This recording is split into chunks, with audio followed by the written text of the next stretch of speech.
Chazal.com. Bonjour, nous reprenons l'étude du Mahamar prononcé par le Rabbi le Shabbat Parshat Vayikra, 3 Nissan Tafshin Lamed Bet, 1972. Nous sommes au milieu de la seconde partie du paragraphe 5 et nous avons vu que David Amelech, le roi David, a été puni parce que il appelait la Torah des cantiques. Et donc Dieu a estimé que ce terme était une limitation de la portée de la Torah. Et donc Ve'alpizé, yesh lever ze chez David aya meshabeach et a Torah, beze chez kiyum kol haolamot talui bedigduk echad medigduke a Torah. On peut justifier maintenant la position du roi David. Lorsque le roi David parle de cantique, c'est-à-dire de moyens de proclamer la louange de Dieu, alors le roi David, de cette façon-là, indique que le moindre détail de ce qui se passe dans l'enchaînement des mondes est lié à la Torah. La Torah régit le monde et donc en fonction de la décision de la Torah, le monde se met en conformité avec la volonté de Dieu. Ceci permet de comprendre l'importance d'un psak-din, une décision halachique prise par un rav. À partir du moment où cette décision est prise bekoach ha-Torah par un rav qui est habilité à prendre une telle décision au nom de la Torah, alors le monde se met en conformité avec cette décision prise par le Rav, et c'est précisément ce qui faisait l'admiration du roi David, comment tout ce qui se passe, non seulement dans le monde matériel, mais même dans les mondes spirituels les plus hauts, tout ceci dépend d'un détail de la Torah, tel que il a été fixé par la volonté de Dieu. Et donc, on a reproché au roi David de limiter la Torah de cette façon-là, puisque la Torah est infiniment plus haute que la création. Et donc, quelle était la motivation du roi David? Abshe Torah, il est mala meolamot, même s'il est vrai que la Torah transcende les mondes, ki mitzad ha-shoresh de Torah, kmo shehi mushreshet be'atzmut, lorsqu'on voit la Torah telle qu'elle est dans sa source, telle qu'elle est partie intégrante de l'essence de Dieu, shenitave liotlo dira batartonim, alors on sait que Dieu, dans toute son essence, Dieu a conçu l'envie de posséder une demeure parmi les créatures inférieures, et il a fixé un mode d'emploi, il a fixé un plan d'architecte permettant d'obtenir ce résultat. Ce mode d'emploi, c'est la Torah. Le monde est créé pour que chaque détail du monde soit une satisfaction pour Dieu. Comment Dieu peut-il obtenir cette satisfaction lorsque chaque détail du monde est conforme à sa volonté telle qu'elle est exprimée dans la Torah.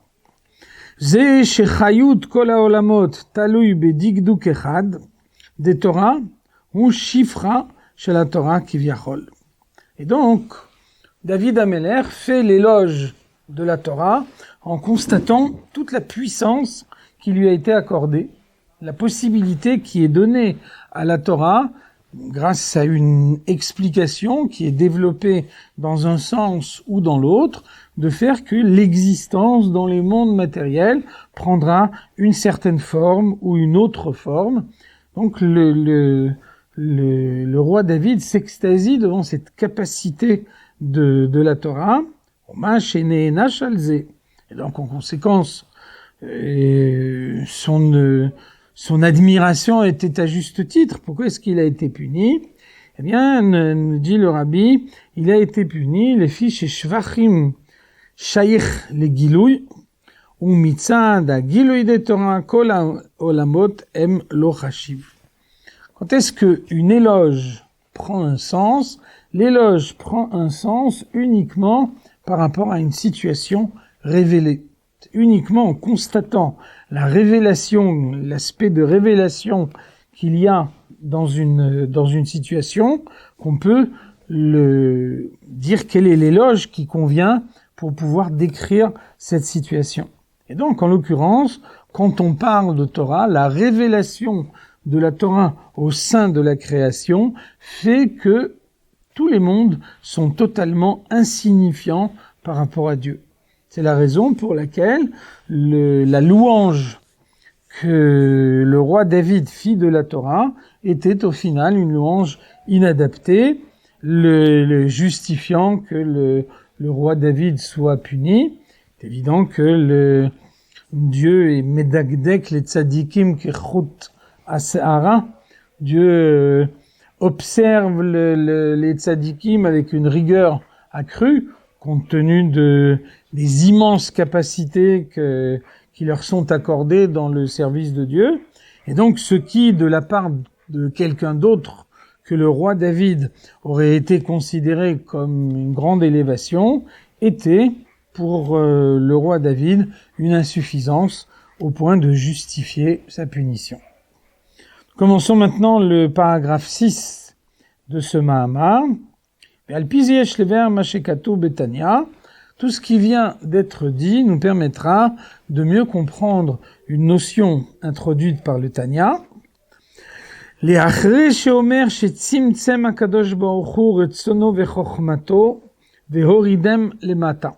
Tout d'abord, le Tanya nous dit que Dieu a contracté sa volonté, qu'il a contracté sa sagesse pour les faire descendre ici-bas. Dieu a contracté sa volonté, ça veut dire que Dieu veut qu'on accomplisse les mitzvot avec des objets matériels. Ces objets matériels sont totalement insignifiants par rapport à Dieu. Il y a donc une contraction de la part de Dieu pour faire en sorte que sa volonté s'exprime à travers la matérialité du monde, alors que elle devrait normalement transcender cette matérialité. De même également, Dieu a contracté sa sagesse dans la Torah. La sagesse de Dieu nous dépasse totalement, et donc on aurait pu imaginer que la sagesse de Dieu nous soit totalement imperceptible. Et donc Dieu a contracté sa sagesse en lui donnant une formulation matérielle qui nous permet de la comprendre, d'y avoir accès. Ça veut dire que on s'interroge parfois comment est-ce que Dieu a fait en sorte que certaines idées de la Torah nous restent inaccessibles. Alors on voit ici que de la manière dont le Rabbi formule son explication, c'est la question contraire qui doit être posée. Comment se fait-il que nous arrivons à comprendre la Torah ? La Torah, c'est la sagesse de Dieu. La Torah est infiniment plus haute que nous. Et donc, normalement, on pourrait imaginer qu'on ne comprenne rien à la Torah. Alors finalement, pourquoi est-ce qu'il y a malgré tout certaines idées de la Torah que nous comprenons ? C'est parce que Dieu a contracté sa sagesse au sein de la Torah de façon à pouvoir lui donner une formulation qui est accessible à l'intellect limité de l'homme. Shelachen nimshela atorah lamaim. Ceci nous permet de comprendre l'image, l'allégorie qui assimile la Torah à de l'eau. Ki ma'amayim yordim mimakom gavoa les makom namour. On voit que l'eau émane en général des sources qui se trouvent sur les hauteurs des montagnes.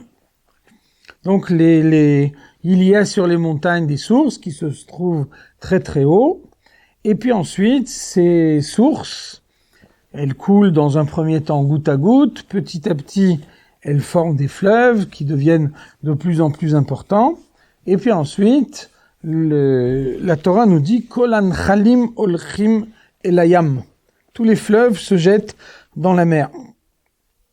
Donc finalement, le parcours de l'eau, c'est de venir d'une haute montagne, d'une source se trouvant au sommet de la montagne, pour descendre jusqu'au niveau de la mer.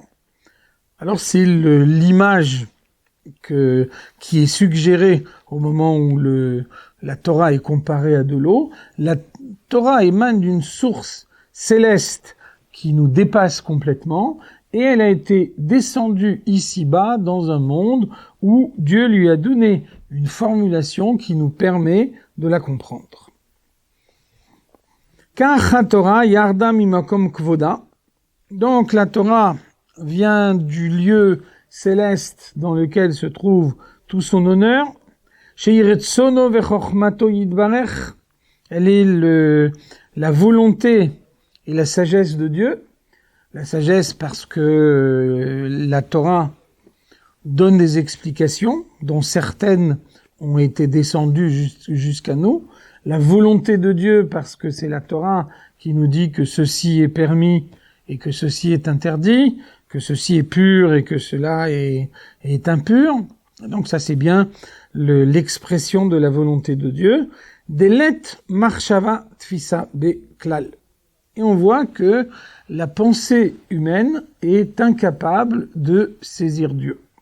Néanmoins, nous saisissons les quelques idées de la Torah que Dieu a contractées jusqu'à les faire descendre jusqu'à nous.